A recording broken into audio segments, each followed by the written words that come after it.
ದೇವತೆಗಳ ಮುಖ ಅಲ್ಲಿ ಅವಶ್ಯಭಾಗ್ಯವನ್ನು ಕೊಡೋದ್ರಿಂದ ದೇವತೆಗಳಿಗೆ ತಲುಪ್ತಾರೆ. ಆವಾಗ ನಾಡು ಸಮೃದ್ಧಿಯಾಗಿರ್ತದೆ, ರೋಗ ರುಜಿನ ದೂರವಾಗ್ತದೆ. ಒಂದಾದರೆ ಅಗ್ನಿಯನ್ನು ಆರಾಧನೆ ಮಾಡಿದವರು ಯಾರು? ಇದು ಒಂದು ಪ್ರಶ್ನೆ. ಅಗ್ನಿಹೋತ್ರಿಗಳು ಅಂತಿದ್ದಾರೆ, ಅವರು ನಿತ್ಯವೂ ಅಗ್ನಿ ಆರಾಧನೆ ಮಾಡಿ ಪೂಜೆಗಳನ್ನು ಮಾಡ್ತಾರೆ. ಅದು ಒಗ್ಗದ ಭಾಗದಲ್ಲಿರಲಿ, ಜಗತ್ತಿನ ಯಾವ ಸಮಾಜ ಇರಲಿ, ಯಾವ ಜನ ಇರಲಿ, ಯಾವ ಕುಲ ಇರಲಿ, ಯಾವ ಪಂಥ ಇರಲಿ, ಅಗ್ನಿಯನ್ನು ಆರಾಧನೆ ಮಾಡಿದವರು ಯಾರು? ದೀಪ ಹಚ್ತೀರ ನೀವು ಮನೇಲಿ, ಅದೇನು? ಅಗ್ನಿ. ಅಡುಗೆ ಮಾಡ್ತೀರ ನೀವು ಮನೇಲಿ, ಸ್ಟವ್ವ ಬೆಂಕಿಯೋ ಹಚ್ತೀರ ನೀವು, ಅದೇನು? ಅಗ್ನಿ. ನಾವು ನಿತ್ಯ ಬಾಳ್ಲಿಕ್ಕಾಗಿ ಬದುಕಲಿಕ್ಕಾಗಿ ಆಹಾರ ತಯಾರು ಮಾಡ್ತೀವಲ್ಲ, ಅದು ಯಾವುದು? ಅಗ್ನಿಯ ಮುಖಾಂತರ.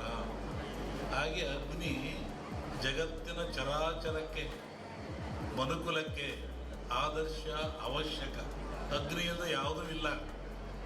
ಧಾರ್ಮಿಕವನಾಗಿ ಅಗ್ನಿಗೆ ಅವಶ್ಯವನ್ನು ಕೊಡ್ತೀವಿ ಅಂತ ಹೇಳೋದು ಒಂದಾದರೆ, ಅದನ್ನು ವಿರೋಧ ಮಾಡೋದು ಒಳ್ಳೆತನ ಅಲ್ಲ. ಯಾಕೆ ವಿರೋಧ ಹೇಳಿದ್ರೆ, ಅಗ್ನಿಯೇ ಆಧಾರ ನಮಗೆ.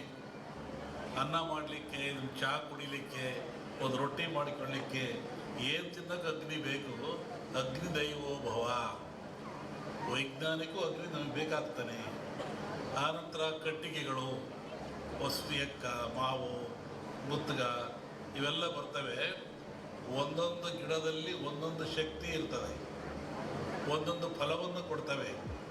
ಕಾಡಿನಲ್ಲಿ ಋಷಿಗಳು ಆಶ್ರಮದಲ್ಲಿ ಯಜ್ಞವನ್ನು ಮಾಡ್ತಾ ಇದ್ರು, ಹೋಮವನ್ನು ಮಾಡ್ತಾ ಇದ್ರು. ಅಂದರೆ ಆ ಧೂಮದಿಂದ, ಆ ಹೊಗೆಯಿಂದ ಪರಿಸರ ಶುದ್ಧವಾಗ್ತಾ ಇತ್ತು.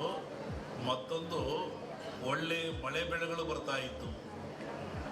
ಕ್ರೂರವಾದ ಪ್ರಾಣಿಗಳು, ಕಾಡಿನಾಗ ಯಾರು ಇರ್ತಾರೆ? ಕ್ರೂರವಾದ ಪ್ರಾಣಿಗಳಿರ್ತವೆ. ಆ ಪ್ರಾಣಿಗಳು ಸಹಿತ ಮನುಷ್ಯನನ್ನು ಹಿಂಸೆ ಮಾಡಲ್ಲ. ಈ ಯಜ್ಞ ಮಾಡೋದ್ರಿಂದ, ಹೋಮ ಮಾಡೋದ್ರಿಂದ, ಆ ಬಂದ ಧೂಮದಿಂದ ಮನಸ್ಸು ಪರಿವರ್ತನೆಯಾಗಿ ಶಾಂತ ಸ್ವಭಾವಕ್ಕೆ ಬರ್ತವೆ. ಆವಾಗ ಮನುಷ್ಯನೊಂದಿಗೆ ಅವು ಸ್ನೇಹಿಗಳಾಗ್ತವೆ. ಅನೇಕ ಕಥೆಗಳನ್ನು ಕೇಳಿದ್ದೀವಿ. ಸ್ವಾಮಿಗಳಿದ್ದರು, ಅಲ್ಲಿ ಹುಲಿ ಬರ್ತಾ ಇತ್ತು, ಸಿಂಹ ಬರ್ತಾ ಇತ್ತು, ಹುಲಿ ಮೇಲೆ ಸ್ವಾಮಿಗಳು ಹೋಗ್ತಾ ಇದ್ರು. ಅಂದರೆ ಯಜ್ಞ ಯಾಗಾದಿಗಳ ಫಲದಿಂದ ಬರುವಂಥ ಹೋಮಾದಿಗಳ ಧೂಮದಿಂದ ಅವು ಮನಃಶಾಂತಿ ಆಗ್ತಾ ಇತ್ತು, ಕ್ರೂರತ್ವವನ್ನು ಕಳ್ಕೊಳ್ತಾ ಇತ್ತು, ಒಂದು ಚಿಂತನೆ. ಆನಂತರ ರಾಜರು, ಮಹಾರಾಜಗಳು, ಇವತ್ತಿನ ರಾಜರಿಗೆ 10 ರೂಪಾಯಿ ಕೊಡೋ ಶಕ್ತಿ ಇಲ್ಲ ಸರ್ಕಾರದನ್ನು. ಆವತ್ತಿನ ರಾಜರುಗಳಿಗೆ ತಲೆಯನ್ನು ಕಡಿಸುವಷ್ಟ ಶಕ್ತಿ ಇತ್ತು. ಇದ್ದಲ್ಲೇ ಆದೇಶ ಕೊಡ್ತಾ ತಲೆ ಕಟ್ಟು ಮಾಡುತ್ತಿದ್ದ ಅವನು. ಅಂತಹ ಶಕ್ತಿ ಅವನಿಗಿತ್ತು, ಸಾರ್ವಭೌಮತ್ವವಿತ್ತು.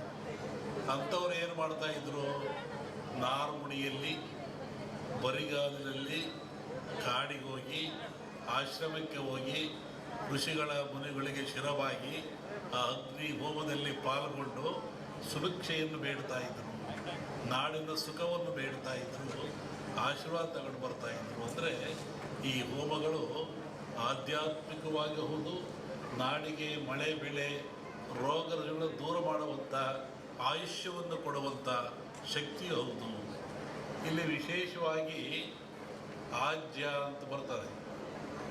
ಆಜ್ಯ ಅಂದರೆ ತುಪ್ಪ ಅಂತೇಳಿ. ನಾನು ಬರ್ತಾ ಬೆಳಿಗ್ಗೆ ಆಗಲೇ ಹೇಳ್ತಾ ಇದ್ದೆ, ನಮ್ಮ ಹತ್ರ ಬಂದಾಗ ಯಾವುದನ್ನು ಆಜ್ಯ ಅಂತ ಕರಿತೀವಿ.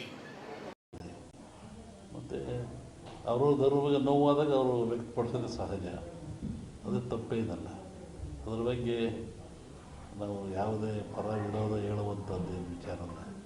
ಒಂದು ಸಲವನ್ನು ಎಲ್ಲ ದೇಶಕ್ಕೂ, ಎಲ್ಲ ಮನೆತನಕ್ಕೂ, ಎಲ್ಲ ಜನಕ್ಕೂ ತನ್ನದೇ ಆದ ಧರ್ಮ, ನೀತಿ, ಪರಂಪರೆ ರೂಢಿ ಇರ್ತದೆ. ಅದನ್ನು ನೋವಾದಾಗ ಎಲ್ಲರಿಗೂ ನೋವಾಗ್ತದೆ. ಹಾಗೆ ರಾಷ್ಟ್ರಕ್ಕೂ ಒಂದು ಧರ್ಮ, ನೀತಿ ಇದೆ, ಮತ್ತು ಎಲ್ಲ ಜನಾಂಗಕ್ಕೂ ಇದ್ದಾವೆ. ಅದನ್ನು ನಾವು ತಿರಸ್ಕರಿಸಬಾರ್ದು, ಹೆಚ್ಚಿನ ಪ್ರೋತ್ಸಾಹನೂ ಕೊಡಬಾರ್ದು. ಅದು ಹೆಂಗುದೇ ನಡ್ಕೊಂಡು ಹೋಗ್ತಾ ಇರ್ತದೆ.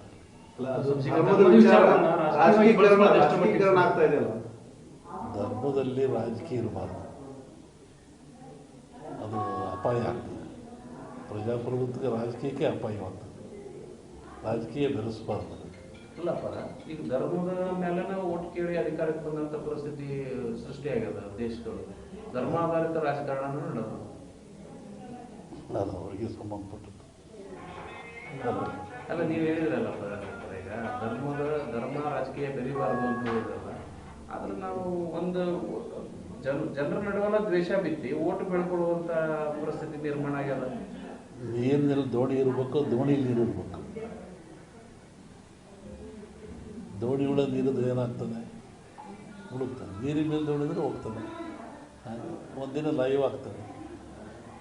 ದೋಣಿ ಮೇಲೆ ನೀರು ಬರುವಂಥ ಪರಿಸ್ಥಿತಿ ನಿರ್ಮಾಣ ಆಗ್ತದೆ. ಈ ಮನುಷ್ಯರೆಲ್ಲ ಜಾಣರಾದಂಗ, ವಿದ್ಯೆ ಬಂದಂಗ ಈ ಜಾತಿ ವ್ಯವಸ್ಥೆ ಎಲ್ಲ ಕಡಿಮೆ ಆಗಬೇಕಾಗಿದೆ. ಅದ್ರ ಬದಲಾಗಿ ಈ ರಾಜಕೀಯದವರೇ ಜಾತಿ ಧರ್ಮನ ಬಿತ್ತಕತ್ತಾರ ಜನರು. ಪೂರ್ಣವಾದ ಜ್ಞಾನ ಯಾವ ಮನುಷ್ಯನಿಗಿರಲ್ಲ, ಅವಾಗ ಇವೆಲ್ಲ ಬರೋದು ಸಹಜ. ಸಂಪೂರ್ಣವಾದ ಜ್ಞಾನ ಗಳಿಸಿದರೆ ಯಾವುದಕ್ಕೂ ಅವಕಾಶ ಇರಲ್ಲ. ಅರಿವು ಹೇಳ್ತೀವಲ್ಲ, ನಾವು ತಿಳಿದ್ರೆ ಎಷ್ಟು ಅಂದಾಗ ಇವೆಲ್ಲ ಬರ್ತವೆ. ಪೂರ್ಣವಾದ ಜ್ಞಾನ ಸಂಪಾದನೆ ಮಾಡಬೇಕು. ಅರಿವಿನ ಕೊರತೆ. ಈ ಕೆಲವು ರಾಜಕಾರಣಿಗಳು ಈ ಹಿಂದೂ ಧರ್ಮ ಇರ್ಬೋದು, ಸನಾತನ ಧರ್ಮದ ಒಂದು ರೋಗ ಇದ್ದಂಗೆ, ಕುಷ್ಠ ರೋಗ ಇದ್ದಂಗೆ, ಅದನ್ನು ನಿವಾರಣೆ ಮಾಡಬೇಕು, ಈ ಥರದ್ದೆಲ್ಲ ಸ್ಟೇಟ್ಮೆಂಟ್ಗಳನ್ನ ಕೊಡ್ತಾರೆ. ಹಿಂದೂ ಧರ್ಮನೇ ಇಲ್ಲ, ಅದಕ್ಕೆ ಅಪ್ಪ ಅಮ್ಮ ಯಾರು, ಅದು ಹೆಂಗೆ ಹುಟ್ಟುತ್ತೆ ಅಂತೇಳಿ ಅವ್ರನ್ನ ಕೇಳಬೇಕು ನೀವು ಅಷ್ಟೇ. ಒಬ್ಬ ಸ್ವಾಮಿ ಇವು ಜಿಜ್ಞಾಸೆ ಇರ್ತಕ್ಕಂಥದ್ದು ನಾನು ಹೇಳಿದ್ದಲ್ಲ, ರೂಢಿ ಪದ್ಧತಿ ಸಂಪ್ರದಾಯ ಅಂತ ಇರ್ತದೆ. ಆ ಪ್ರಕಾರ ಆಯಾ ಧರ್ಮಗಳು ಆಯಾ ಜನಾಂಗ ಆ ದೇಶಗಳು ನಡೀತಾ ಇರ್ತವೆ.